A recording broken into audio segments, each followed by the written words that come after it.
Hello, everybody. My name is Brandon Adams here for SEC Country, talking about new developments in the ongoing story that certainly appears to have the SEC on the doorstep of adding two more conference members. You'll remember on Thursday afternoon, or I should say Wednesday afternoon, in the late stages of what was going on at SEC Media Days, there was a report from Brent Zwerneman from the Houston Chronicle that both Texas and Oklahoma had reached out to the SEC about joining the league. Some unsatisfaction with their current situation in the Big 12 would have seemed to have been the motivation for that. In the intervening days, really no one has disputed that claim whatsoever. And here on Friday morning, Chip Brown, who covers the Texas Longhorns for 24/7 Sports, has stepped up to the plate to say as soon as Monday, both Oklahoma and Texas could notify the Big 12 of their intent to leave. That's what they're expected to do as soon as Monday. And what Brown says is that, barring any unforeseen circumstance, that will then lead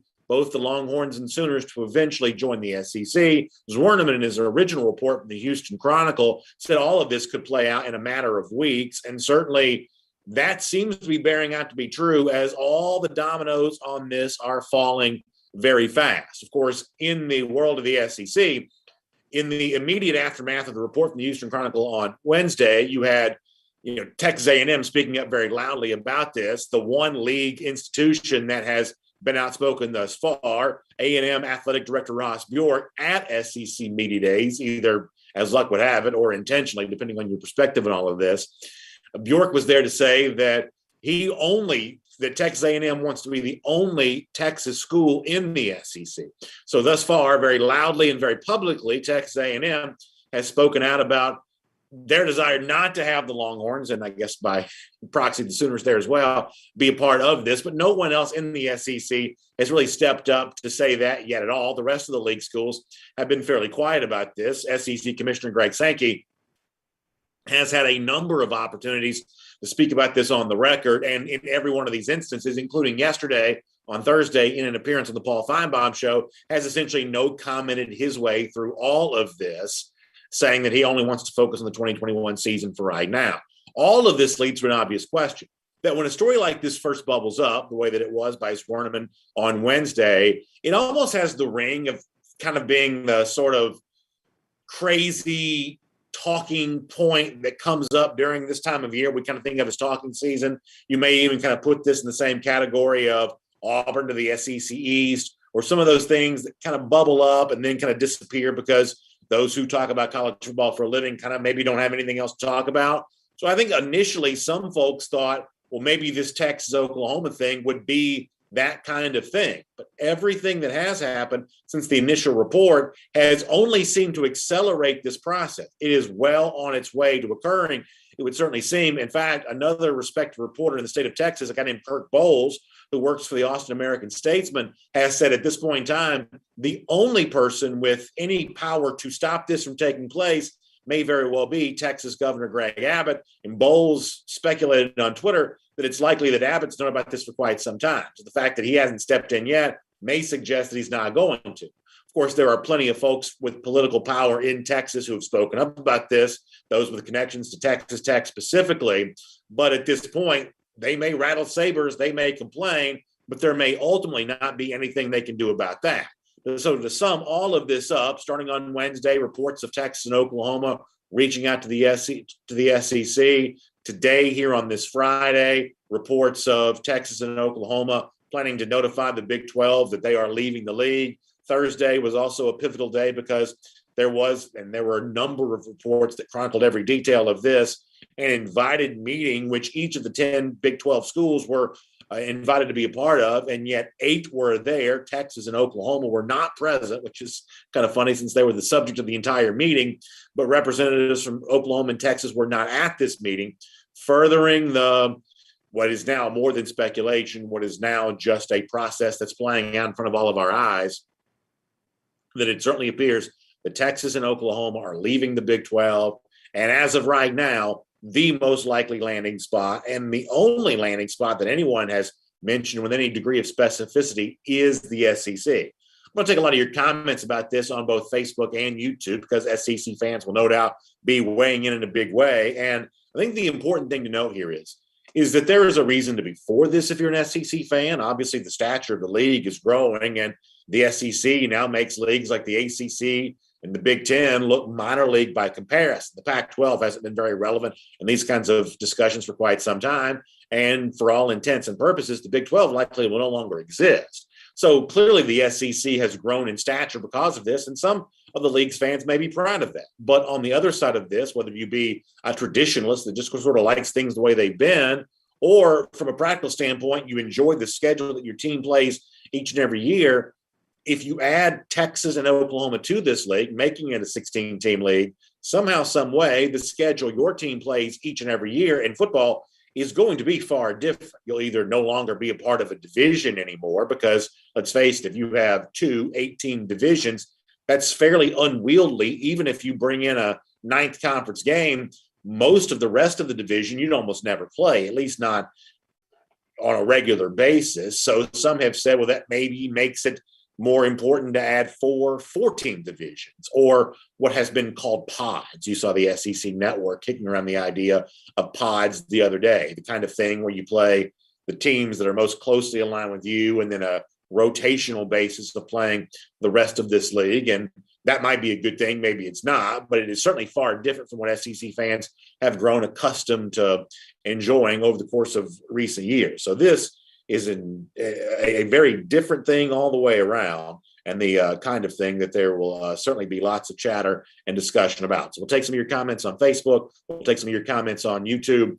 And just one more time, recap that news before we get there. You saw the report on Wednesday of Oklahoma, Texas reaching out to the SEC to gauge interest.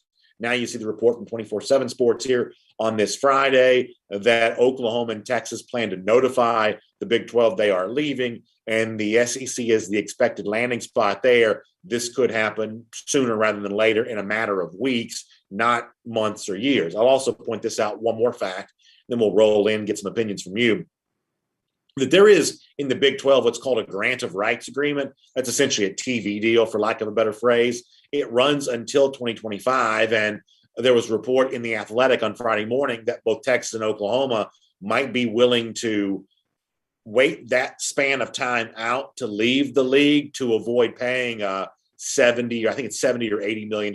It's a high 5-figure million-dollar number, 70 or $80 million in terms of what they'd have to pay to leave the Big 12. They may be content to wait until 25 to do that. That's probably a bargaining chip. There's a chance that if Texas and Oklahoma leave, the Big 12 would just dissolve all the way around. There'd be nobody left to pay that exit fee to. So there's also the chatter of, contractually speaking, when would Texas and Oklahoma leave? How much would it cost for them to leave? And that's something that's still in the ongoing process here. But don't naturally assume this is the kind of thing that's talked about now, but then happens years from now, the way that some things sometimes happen in college football. That's not necessarily what's going to be the case with all of this. So we'll get some comments here and find out what you have to say about this subject here today. Tennille Calvino calls it madness, and to a lot of people, it's certainly going to be that way. Terry Crews says he thinks that Texas will be the UT of the SEC West. And I think that he means, in this case, the University of Tennessee, a school that's kind of fallen on hard times in the SEC. That may be one of those things that Texas has to deal with. Because let's face it, Texas has not won very much in quite a long time. And this is the kind of weird thing. If you care about the business of college football, Texas has a much higher stature within those kind of conversations, much more valuable in boardrooms than they are at tailgates. We've seen Texas underwhelm and really disappoint on the field for quite some time. They did get a Sugar Bowl win against Georgia a couple of years ago, but for the most part, Texas is kind of a non-factor in the playoff discussion, not really a factor even in winning the Big 12. So it would seem to be even harder on the field moving forward for Texas if they were to indeed join the SEC. But the real story there is that while their on-field product may suffer, this is still a team, a very big state university in a gigantic state like Texas. There are gigantic resources that follow the Longhorns wherever they go, financially speaking, of course, here. And so Texas still means big business, even if the football team's not very good. A few more comments to get here. We'll scroll through here and get all of these. Don Eddie Wheat says, so why make this announcement this close to football season? Will the Big 12 let them complete this year or be conference championship eligible? And you can't reschedule the whole SEC and throw them in a moment's notice either. So, Don, it's important to know that while this announcement may move quick, Texas, Oklahoma eventually joining the SEC, that won't be for 2021. At the earliest, it could be 2022. This year, Texas and Oklahoma will still play as part of the Big 12. They may play as lame duck members of the Big 12. And there's also a chance, as I mentioned a moment ago, that lame duck status extends beyond just this year. But for now, there's about to be a season. Everybody's going to play the same schedule they were supposed to play for Texas and Oklahoma. And that means being in the Big 12. They'll have the Big 12 patch in their uniform and everything else. They will come, for instance, Texas will come to Fayetteville, Arkansas to play a game here this year. They'll do so as a Big 12 team still. So you could have, Oklahoma or Texas win the Big 12 on their way out the door of the SEC. For those of you, I'm a child of the 80s. I'm old enough to remember when Arkansas was leaving the old Southwest Conference. And at the time, the way that kind of played itself out was in the final year of Arkansas in the Southwest Conference, they won the league. That's the way that happened. That's what went down there. They won that league there that year, and you could very well see another lame duck member, winning this year as well. Continue to take more of your comments in our comment section on Facebook here as we kind of roll through with all of this. Jerry Popham weighing in to say whether is this much smoke would be surprised when the fire becomes obvious. And I think that's right. Jerry, we've seen it times before. The college football rumor mill is so intense that, sometimes the smoke just ends up only being smoke. But in this case, that smoke, as you point out, has quickly been followed by some obvious fire in all of this. Let's get some more comments, folks weighing in here.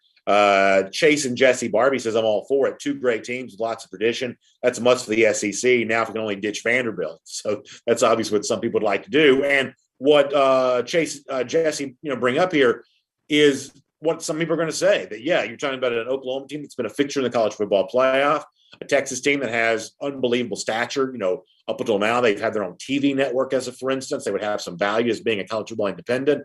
But you're bringing in some real heavyweights when you bring in a Texas and an Oklahoma, even if Oklahoma hasn't quite broken through and won a national championship in a long time. And if Texas is kind of underwhelming team on the field, these are still very recognizable brands. And even someone like me, who's probably more against this than not, there's no question it makes the SEC bigger. Tanya Lampley says they're jealous of Texas A&M and want to be a part of the best. And, I think that part of this is interesting too, Tanya, as you point out that, A&M left the Big 12 in time for the 2012 season and made a lot of enemies in Texas as it did so. But really, they look like forerunners of a trend now as Texas tries to do the same thing. Oklahoma, which is closely tied to the state of Texas through recruiting, now they're trying to do the same thing. And those remaining Texas schools in the Big 12, they're left holding the bag. For private schools like Baylor or TCU, there may not be much they can do about it. For some of the public schools like Texas Tech, you better believe they're reaching out and trying to utilize whatever political weapon they may have at their disposal to keep this from happening. But as has been reported within the state of Texas, I mentioned Kirk Bowles from the Austin American Statesman earlier, there just may not be any mechanism for stopping this here right now. David Holloway writes to say, has anyone discussed this with Arkansas, A&M, and Missouri? There's a reason they left the Southwestern Conference and the Big 12, respectively. The reason wasn't OU. And what David's referencing here is those schools have a reason to have a healthy dislike for Texas. And that's probably true. And I guess this is my speculation. This is not a fact. I'm giving you my opinion right now. That privately, there are probably a lot of people associated with Missouri who probably would rather this not happen. And certainly Texas A&M has been vocal about not wanting to happen. You can make a case that LSU is a potential ally and kind of secretly hoping this doesn't happen because, you're talking about, taking some of the panache away from LSU there as one of the more westernmost SEC West teams. But ultimately, though, whatever feelings exist on that probably don't rise to the level of actually being a vote against it. If you had 4 votes against this of the 14 schools in the SEC currently, you could prevent it from happening. But not only will you probably not get those, the one school that has been vocal about being against it, Texas A&M, there's been some reporting, and I forget who's had this, but there has been some reporting out there as of late, that even when it's all said and done, even Texas A&M will probably vote for it. This is one of those things that's kind of unpleasant to think about, but probably true. that eventually money just wins out. And sometimes that's a good thing because, let's face it, we like to see, popular sports like the SEC rewarded for their success. And sometimes maybe that's not such a good thing, that the tradition and the stuff that's made college football special gets trampled on in the name of the almighty dollar. So there's a debate to be had on both sides of this about the money winning out actually being a good thing or not. But ultimately, that's probably what's going to happen here. That you bring up some very good reasons why the Arkansas, the Missouris, might not want this, why even LSU might have a little bit of a distrust for what the school like Texas would bring with it to the SEC. But it's probably in the end not enough to actually convince these teams to vote against Texas and Oklahoma joining. There was also at one point in time some speculation that schools in the SEC East, think about Kentucky, which has an ACC rival, Louisville, South Carolina, which has an ACC rival, Clemson, Georgia, which has Georgia Tech, also an ACC in-state rival, Florida, which has Florida State. In the past, when the league has considered conference expansion, those four schools that I just mentioned did not want any of their brethren currently in the ACC to get that SEC offer because they wanted to remain, as Texas A&M does now, the only SEC school in their respective state. But if one of those schools was going, or a number of those schools were going to join Texas A&M in opposition of Texas or Oklahoma, my guess is there would have been at least a whisper campaign, some unnamed sources, something along those lines, saying that was a possibility. And for now, this is a dog that just isn't barking, which would lead you to believe that maybe these schools are happy to go along with this there as well. Tim Moreau says, what will happen with Georgia to Oklahoma in 2023 and the return game in Athens until 2031? This would be a relevant time to renegotiate. And Tim, I think you're right about that for a school like Georgia that does have these non-conference series scheduled with Texas and Oklahoma, maybe even some of the other non-conference series that it has scheduled there as well. Alabama has some of these games. Alabama has a series, for instance, scheduled with Texas upcoming. That the almost requisite schedule change, moving probably to a 9-game schedule, you'd think you'd have to do that. At least I'm assuming you probably would. That would give you, there's probably already an out to renegotiate these contracts, but they probably would be renegotiated or just outright canceled. If I had to speculate, that you wouldn't just keep the games in place and say, oh, those are conference games now. You'd probably have to tear up the contracts and start all over again with those two teams being scheduled against each other in some future year now as a conference game. But I think you're on the right track that Georgia's trip to Norman in 2023, the return date a few years after that, Alabama going to Austin, Texas, some of those games that are on the schedule for future years, they may have to be scrapped. And that's obviously a part of the changing landscape that exists for college football. Brian Whitehead says terrible news for college football as a whole. No one wants to see 3 or 4 SEC teams to playoff every year. That's what we're trending towards. And I think Brian brings up an interesting point about that. And I'm someone, I do SEC country, but I do a daily show called Dog Nation. I've cared about UGA and the SEC for my entire life, but I also really care about the rest of college football there as well. And I can't help but get over, and I think Brian's alluding to this, and I think it's true. I can't help but get over that as the SEC seemingly gets bigger through all of this, boy, doesn't it seem like college football in and of itself is getting smaller, that we've currently got 5 Power 5 teams and 5 Group of 5 leagues, that if you move Texas and Oklahoma to the SEC, that's great for the SEC, but the Big 12 as we know it will probably cease to exist. Or if it hangs around in some form, it's not really a Power 5 conference anymore. It's really a lot more akin to what's a Group of 5 conference now. It's essentially now a Group of 6 and a Power 4. Now, there are a lot of SEC fans that don't care about that, and you're certainly free to feel however you want to. But when you think about places like Stillwater, Oklahoma, and Ames, Iowa, and Lubbock, Texas, relatively small towns, smaller schools, smaller fan bases than the ones we would normally discuss here in SEC country, boy, those college football towns, college sports towns have now been rendered even more remote, and they're really not a player on the big level of college football. The decision by Norman and Austin to move out of the Big 12 and into the SEC is going to be felt big time in other places. And these other schools, the Oklahoma States, the Iowa States, the Texas Techs, the schools like that, without any of their own doing, they, were just minding their own business. And suddenly the ground has moved underneath them to the point where they're kind of no longer a part of big time college athletics. And if you're assuming, well, maybe they'll just move to the Big Ten or the Pac 12, I think the Big Ten or the Pac 12 would have to have a really compelling reason to want to add them to the league. In the case of the SEC, adding Oklahoma and Texas makes some sense because, you're obviously increasing the number of divided payouts that you're making every year, but Oklahoma and Texas bring a pretty significant dowry with them. The overall pot of money in the SEC likely goes up, especially in the streaming age we're moving into, which will really kind of dominate the rights fee negotiations in the future.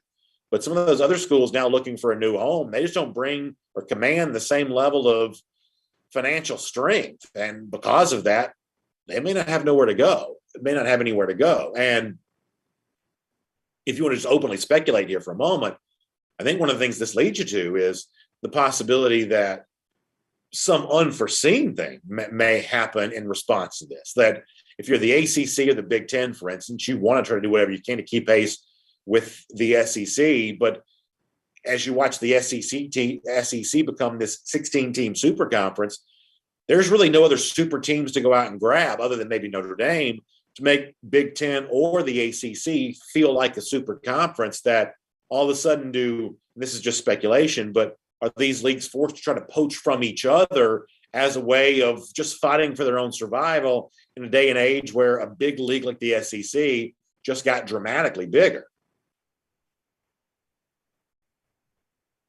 Brent Hickman says, I'm ignoring YouTube. I am not going to do that. I'm going to take some of your comments there as well. Mike D says he thinks this will force Notre Dame to join the ACC, and it could.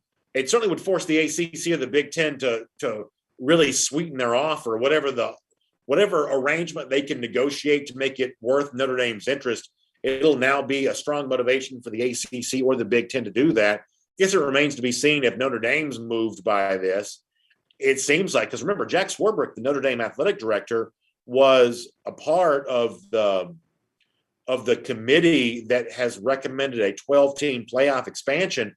That's an expansion model as it has been proposed that actually would hurt Notre Dame, that you have to be a conference champion to be one of the top 4 seeds that would earn a bye.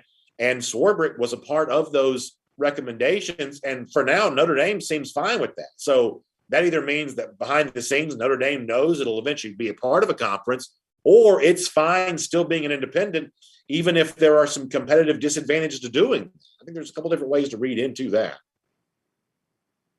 More of your comments rolling in here. Dropkick Aggie weighs in to say the scariest part of this, it may be an indicator that Texas administration has gotten their toxicity cleaned out. That's been their problem, not the coaches. And I think toxicity is an interesting word. And if you are a Texas A&M fan, you understand all of that. That this is a university, a football program that has had a lot of weird stuff happening at the periphery of it. Not only do they have on-field issues, but they've had all kinds of off-field things, going on. Lots of unnecessary drama, and that's not typically the kind of thing the SEC is looking to have a lot of. And for Texas, that seems to like to think of itself as slightly larger, maybe even substantially larger than the other members of the Big 12. It's hard to imagine the rest of the SEC viewing Texas as anything more than 1/16 of the SEC. And it'll be interesting to see how Texas kind of lives in that world there as well.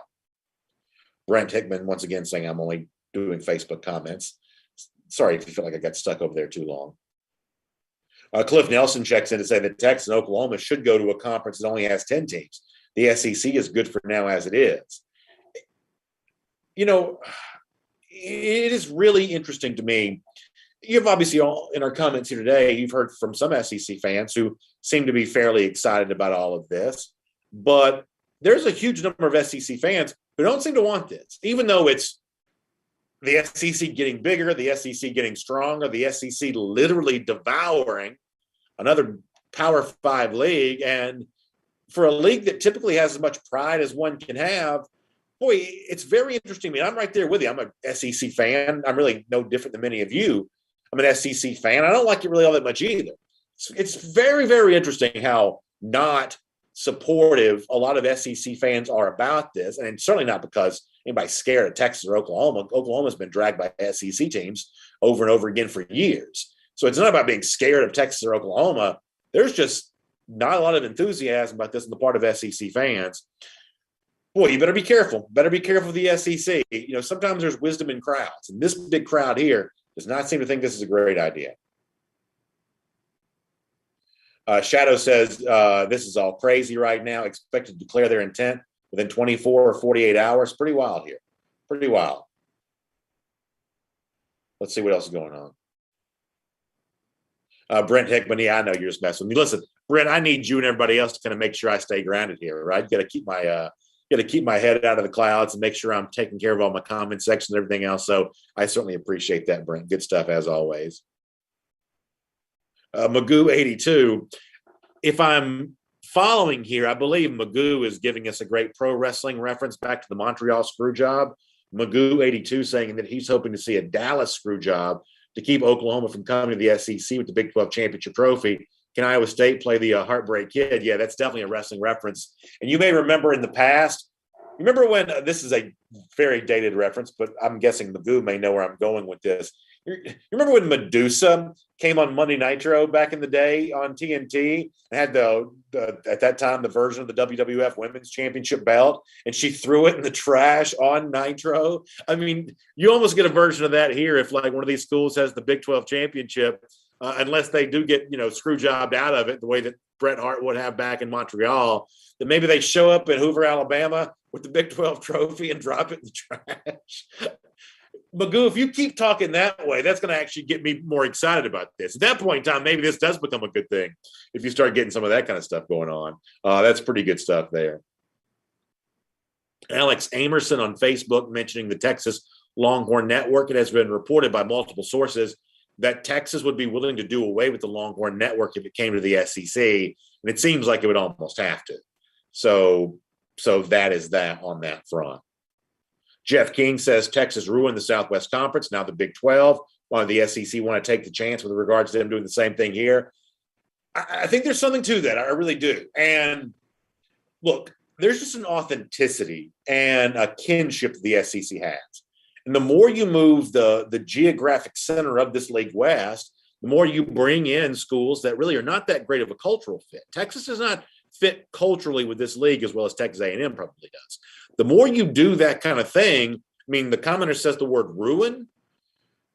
In some cases, I don't think that's too strong of a word. Or even if it's slightly too strong of a word, it certainly has the power to alter the SEC. And for a league that's been as good as it's been to so many of us, I mean, in addition to it being my profession, my number one pastime is following SEC sports. I truly love it. And I'm always going to be nervous when the thing I love starts to change too much too soon.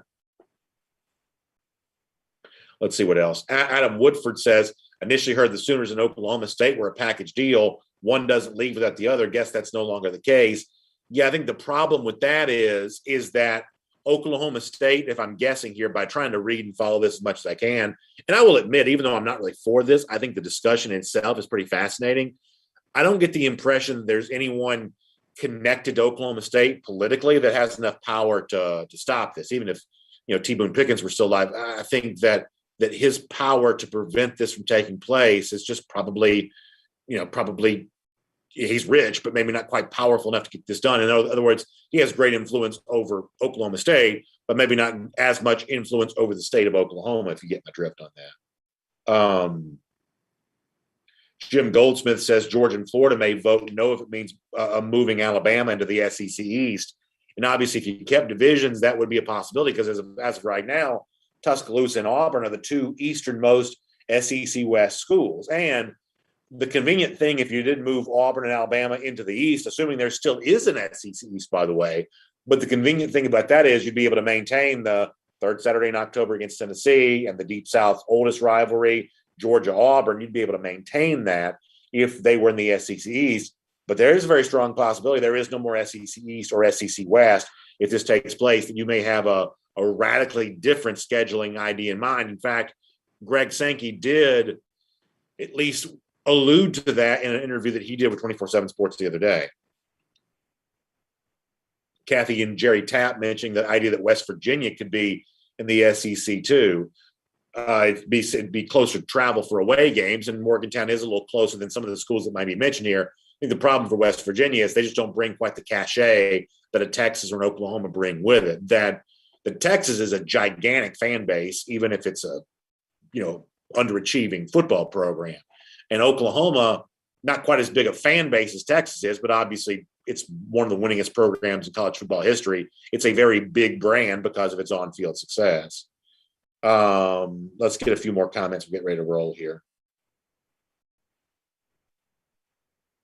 Edward Craig says Texas has treated the rest of its conference like a stepchild. Why would they consider them for our conference? A lot of folks saying that. I don't think they'd have the power to treat an SEC school that way. That's the one thing that's going to be different here is that Texas would essentially only be 1/16 of this league, and they'd have no more stature than that. I'm going to play devil's advocate about Texas for a moment. One of the things you could defend Texas on as to why maybe they had that extra power in the Big 12 is not only were they a founding member along with Oklahoma, they likely, their presence in the league held it together through all the conference realignment stuff that happened before. That if Texas had left and gone to the Pac-12, there would be no Big 12 now. So part of the reason why the Big 12 has tolerated Texas throwing around its weight a little bit is because literally they were the lifeline that kept the other schools in that conference and the entire conference itself afloat. So, do with that what you will. But that's at least one argument for why they had so much political power within the Big 12 is because they were kind of the reason the Big 12 was able to exist still. Kobe Weskovich mentions the idea of an NFL-type division format where the NFL teams currently only have 4 teams in each division, and there's a chance the SEC could do something like that. Doug Lesh says, you think the SEC eats its own when it comes to the playoffs? Wait until they have Texas and Oklahoma. And Doug, I think you're bringing up a pretty good point. It's one of the reasons why it's been speculated that if there was still a 4-team playoff, maybe you couldn't have this big a conference. 16 teams, all of which have some form of playoff aspiration. But because there's now going to be, at least presumably, a 12-team playoff that makes room for multiple SEC teams, suddenly a school like Oklahoma that for now has a fairly easy path into the playoff each and every year from the Big 12, didn't make it last year, but does make it most years, that this is one of those things where because it's an expanded playoff, maybe it makes it a little bit easier for Texas and Oklahoma to tolerate the depth that already exists in the SEC because LSU's been a playoff team. Georgia's been a playoff team. Alabama's been a playoff team. A&M could have been a playoff team last year. That there have been these multiple SEC teams who either made the playoff, won the playoff national championship, or been at the doorstep of being in. That's a pretty deep league already. Oklahoma and Texas make it deeper, but they also have to contend with that depth. And the 12-team playoff may simply make that just a little bit more tolerable. Zach Sterling also mentioned the idea of some kind of like geographic recentering here. You may have to do that. Paul Baker said they should move in a conference where Ohio State is to give them more power. He basically says Ohio State just needs more competition in the Big Ten. I certainly understand where you're coming from on that. Patty Hickman-Lyle says, as someone who lives on the edge of hell, and I mean Texas, oh, Lord, please no. So Patty weighing in a strong way there. Stanley Shannon says we have the best conference and don't need any more teams in it. I understand why they want to come. They have no competition in their conference. And they need us, and that's what a lot of folks are kind of saying. So the conversation here is fast and furious, and it's going to continue. Good stuff all the way around here. Anything else on YouTube before we go? Tennille Calvino says, by the way, Cliff Nelson says he thinks that Steve Sarkisian was actually a plant leaving Alabama to go to Texas, only to like bring down the top of the Big 12. That's pretty funny from Cliff. Tennille says someone actually suggested moving Florida to the ACC like the other Power 5 Florida teams, Florida State and Miami. I'm pretty sure Florida doesn't want to go anywhere, but the ACC, a conference that wants to be one of the big boys, they've got their own network now. They're trying to be one of the big boys. ACC, Big Ten, and to an extent the Pac-12, which, by the way, remember, has a new commissioner that's going to try to throw some weight around here, too, being a seat at the table, maybe more so than Larry Scott, the previous commissioner, was in previous years. These other leagues are going to have to try to respond, and it's not obvious to me how they'll do it. As we mentioned before, Tennille, I think you'd agree with me, there's just not a lot of schools you can go out and grab that make your conference feel like a super conference. Just because it's bigger doesn't mean it's a super conference. You're going to have some super teams that feel like a super conference, and less of these ACC, Big Ten, Pac-12s are going to start trying to poach from each other. I don't quite know how you get super conference from what's left over here. DT wants to see the SEC add Miami and Florida State now. Yeah, pretty soon, maybe college football is just the SEC, that there's nothing but the SEC anymore. That could very well be the case. Anything else? Brent Hickman says that Bama will look human without that man, Nick Saban. It'll take a few years to do the talent, but that slow bleed will happen. Yeah, I mean, it is important to note that even if this happens in 2022, that's more time being passed in the legacy of Nick Saban in Alabama. And at some point in time, Alabama is going to look different in this landscape with all these other very strong SEC programs. And so the future of Alabama within the discussion of all this probably matters there as well. There's so many ways we can do this, so many places we can go for it. Let me just say that for now, we'll leave the conversation here. If something breaks late, specific, tangible report, we may jump in and talk again. But for now, just assume that we'll pick this conversation back up again on Wednesday, 3 p.m. Eastern time for SEC Country Live. And if this is your first time watching something we do here, I do this show every Wednesday. We talk about the SEC, all the big news. We were live at SEC Media Days for our show this past Wednesday, and we'll be with you each and every week leading up to the start of the season, through the season, a whole bunch coming there. The league just came out with its picks for all SEC and the predicted order of finish. And so we'll do all of that on Wednesday and a whole bunch more. So thanks for letting me talk some SEC expansion with you right now. And I hope I get a chance to talk about the rest of the league's news. We'll be back on Wednesday for SEC Country Live at 3 p.m. Eastern time on Facebook, on YouTube, and everywhere in between. Thanks for checking out this. We'll call it a makeshift edition of SEC Country Live, and I'll see you for the real thing back again on Wednesday. Y'all have a great weekend, everybody.